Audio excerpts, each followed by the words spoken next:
Hello students, आज हम 10वीं कक्षा के ज्योग्राफी पार्ट से चैप्टर नंबर 4 कृषि एग्रीकल्चर पार्ट के बारे में डिस्कस करेंगे।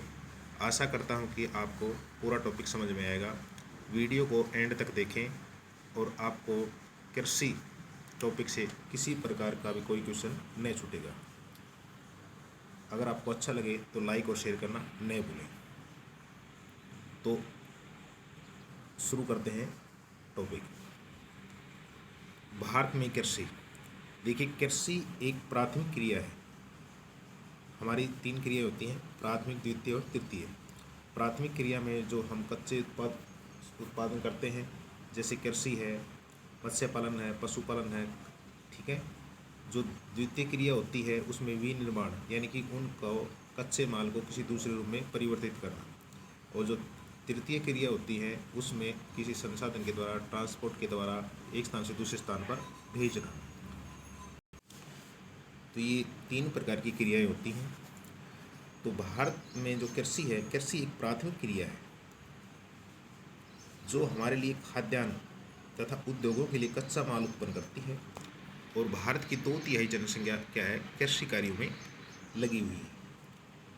2/3 जनसंख्या कृषि कार्यों में लगी होती है।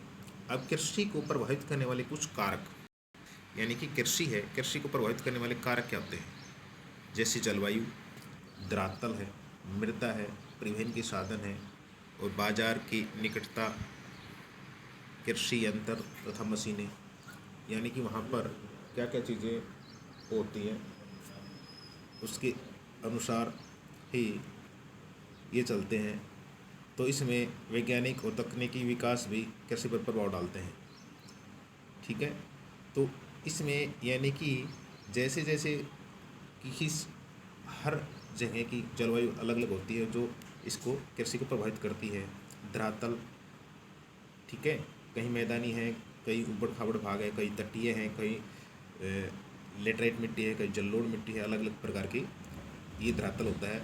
तो वहाँ पर अलग अलग प्रकार की कृषि की जाती है। फिर परिवहन के साधन होते हैं, बाजार की निकटता होती है, उसके आसपास बागवानी लगाई जाती है या सब्जियाँ बोई जाती हैं। फिर सिंचाई या कृषि के यंत्र होते हैं। इस प्रकार कृषि को प्रभावित करने वाले कारक होते हैं। अब आता है कि भारत में कृषि ऋतुएं, भारत में कृषि ऋतुएं कितनी हैं, यानी कि कृषि ऋतुएं कितनी हैं, किस प्रकार की कृषि की जाती है। देखिए, भारत में 3 प्रकार की कृषि की जाती है। 3 प्रकार की जो कृषि ऋतुएं हैं, तो इसमें खरीफ की ऋतु है, रबी की ऋतु है और जायद ऋतु। इन तीनों के बारे में आपको बताते हैं। खरीफ ऋतु, यानी कि खरीफ, यह ऋतु मानसून के आरंभ होने से और मानसून की समाप्ति तक रहती है। यानी कि गर्मी के समय में जो फसलें बोई जाती हैं वो खरीफ की फसलें कहलाती हैं।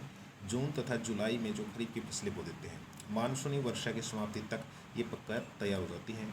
ये हैं ज्वार है, बाजरा, मक्का, कपास, ठीक है, मूंगफली, जो यानी कि कुछ दालें भी हैं जो खरीफ की फसलें आती हैं। दूसरी इसमें है रबी की ऋतु, जो हम सर्दियों में बोते हैं, ठीक है। रबी की ऋतु फसलें जो नवंबर में बोई जाती हैं, अप्रैल मई में इनको काट ली जाती हैं, जैसे गेहूं है, चना है, सरसों है, तिलहन, रबी, कुछ ये हमारी रबी की फसलें हैं। और तीसरी जो हमारी फसलें होती हैं वो है जायद, जो इन दोनों रबी और खरीफ के बीच में जो बोई जाती है, एक छोटी सी अवधि के लिए बोई जाती है। इनमें तरबूज, खीरे, ककड़ी आदि ये जायद फसलें हमारी होती हैं। ये कृषि ऋतुएँ थी, खरीफ, रबी और जायद, 3 प्रकार की। अब कुछ पेय फसलें भी हैं। भारत के अंदर 2 प्रसिद्ध पेय फसलें हैं, चाय और कहवा। भारत चाय का अग्रणी देश है पूरे विश्व में। ब्रह्मपुत्र नदी की घाटी में तरंगित मैदान और असम की निचली जो पहाड़ियाँ हैं उसमें चाय के अनेक बागान हैं। पश्चिम बंगाल के उत्तरी जिलों में जैसे दार्जिलिंग, जलपाईगुड़ी की पहाड़ियाँ, नीलगिरी की पहाड़ियाँ, यहाँ पर चाय भरपूर मात्रा में पैदा की जाती है। और कहवा कर्नाटक, तमिलनाडु और केरल, जहाँ पर जो तटीय हमारा ये राज्य है, यहाँ पर क्या है कि लेटराइट मिट्टी मिलती है, तो लेटराइट मिट्टी में ये बहुत ज़्यादा पनपता है। तो ये भारत की 2 प्रमुख पेय फसलें। क्वेश्चन आ जाता है कि भारत की 2 प्रमुख पेय फसलें बताइए, चाय और कहवा। नेक्स्ट इसमें हमारा आ जाता है रेशेदार फसलें। रेशेदार फसलें होती हैं कपास, जूट, रेशम, ये रेशेदार फसलें कहलाती हैं। गुजरात, महाराष्ट्र इनके प्रमुख उत्पादक राज्य हैं। वैसे पश्चिम बंगाल, असम, उड़ीसा में भी इसको उत्पादन किया जाता है। ठीक है। रेशम के उत्पादन के लिए जैसे कि आप जानते होंगे कि कीड़ों को पाला जाता है। ठीक है। उन्हीं से क्या होता है कि कच्चा रेशम पैदा किया जाता है।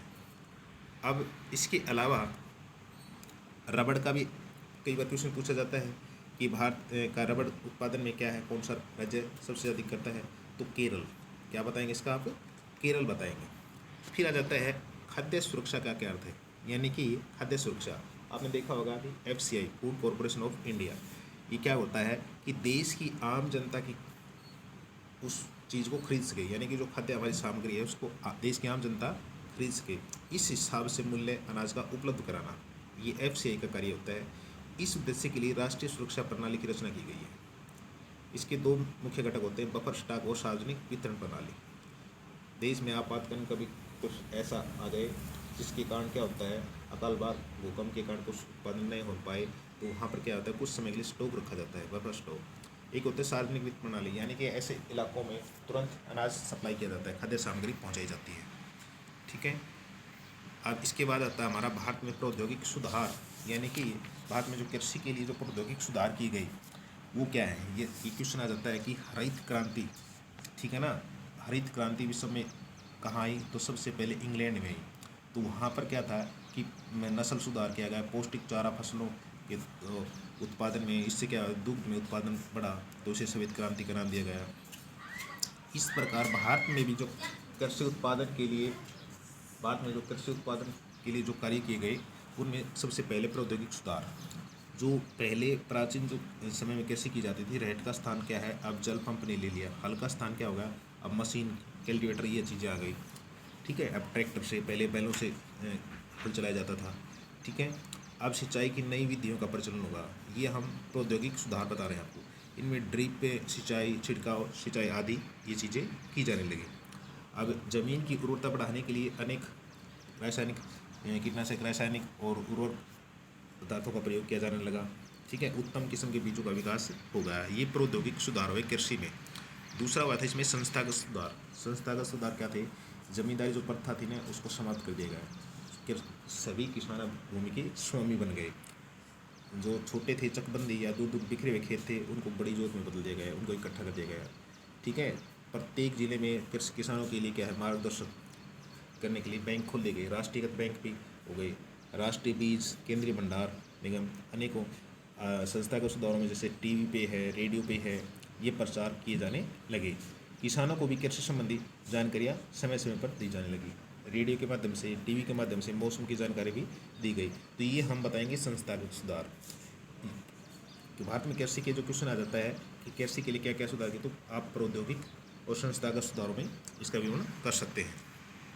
इसके अलावा आगे है हमारा कि कृषि के प्रकार। तो कृषि के प्रकार में हमारा पहला आता है आर्द्र कृषि। क्या है? आर्द्र कृषि। आर्द्र ऐसी कृषि जिसमें अत्यधिक सिंचाई की आवश्यकता होती है, जिसमें अत्यधिक सिंचाई की आवश्यकता होती है उसे आर्द्र कृषि कहते हैं, जैसे धान की कृषि।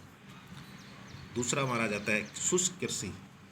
शुष्क प्रदेशों में की जाने वाली कृषि को शुष्क कृषि कहते हैं, जहाँ उगाई जाने वाली फसलों को अधिक सिंचाई की आवश्यकता नहीं होती।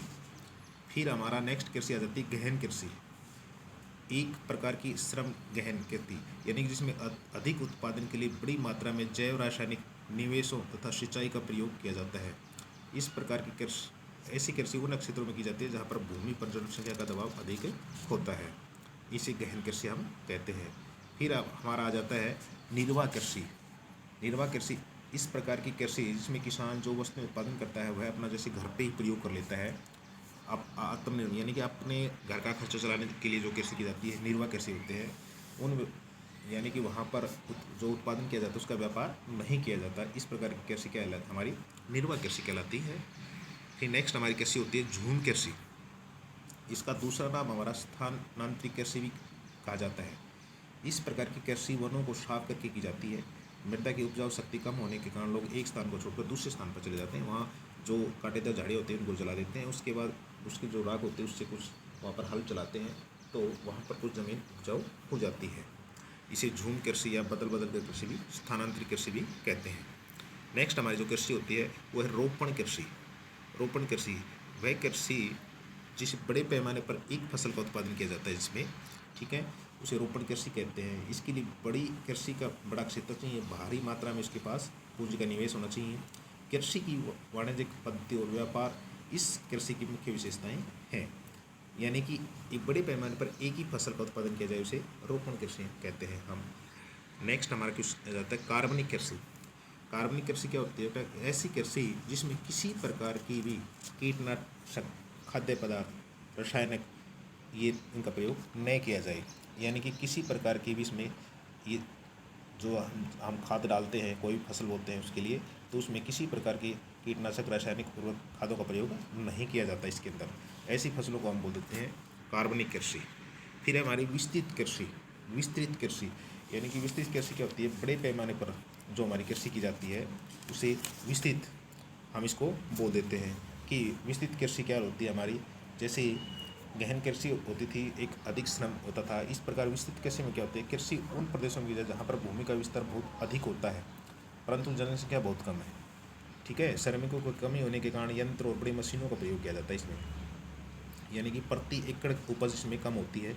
इस प्रकार कृषि एक ही फसल बड़े पैमाने पर हो जाती है, इसे विस्तृत कृषि हम कहते हैं। और नेक्स्ट हमारी आती है वाणिज्यिक कृषि। वाणिज्यिक कृषि, ये वाणिज्यिक कृषि क्या होती है? जो व्यापार के पर्पज से बोई जाती है। जैसे वाणिज्यिक कृषि की मुख्य विशेषता होती है आधुनिक तकनीक का प्रयोग। इसमें उपज देने के लिए बीजों, रासायनिक खादों, कीटनाशक और अनेक प्रकार के जो दवाई मूवमेंट होती हैं, रासायनिक होते हैं, उनको प्रयोग किया जाता है ताकि भूमि की उत्पादकता बढ़ाई जाए और अधिक से अधिक उत्पादन किया जाए।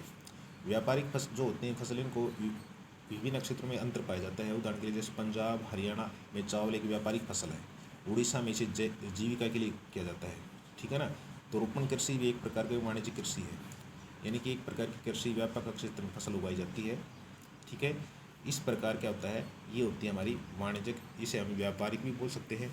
ये हमारी थी कृषि का हमारा 10वीं कक्षा का टॉपिक। आशा करता हूँ कि आपको समझ में आया होगा, और अगर आपको अच्छा लगे तो लाइक और शेयर करना न भूलें।